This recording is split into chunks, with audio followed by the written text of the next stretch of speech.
I listened to the Chinese president speaking in eloquent Mandarin, saying how the relationship between Africa and China is a mutually beneficial relationship. He spoke about Africa as if it was one country. He did not remind himself, in my mind, that there are 55 countries in Africa, or 54 if you ask Morocco. And I listened to the Chinese president specifically mentioning the Gambia and a few other, and Sao Tome and Principe, that they were welcomed back to the world because they had renounced their relationship with Taiwan and they had now recognized the One China policy.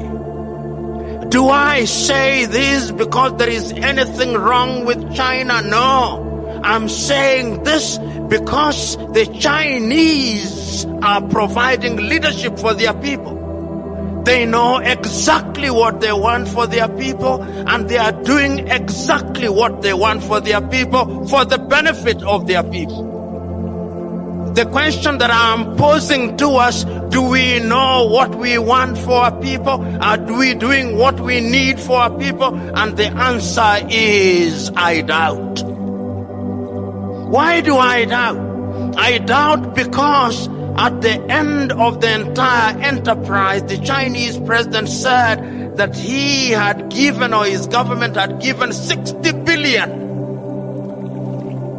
United States dollars to 54 African countries. Notionally, therefore, each country would be entitled to no more than 1.5 billion. Half of the presidents who are present in China, each one of them, half of them, can produce 1.5 billion. Sportsmen in Europe and America, including boxers, can earn $1 billion in a single bout. And we are here celebrating and singing the praises of China because they gave us 60 billion. Once again, it is a statement of their ability to recognize what leadership is all about. I'm submitting to us that when we interact with people like the Chinese, there is something to learn from them. We may condemn them at forums such as this, but there is wisdom in asking ourselves, how is it that this country, which about 30 years ago could not feed half our population, has in 30 years during our lifetime succeeded in pulling up nearly 800 million people out of poverty? How is it that every road that is now being built in Africa, whether the road is in Benin or in Nairobi, Kenya, or in Johannesburg, South Africa, or in Kigali, in Rwanda, or the Democratic Republic of Congo, there is a Chinese firm whose name I cannot pronounce as the contractor for that firm? How is it?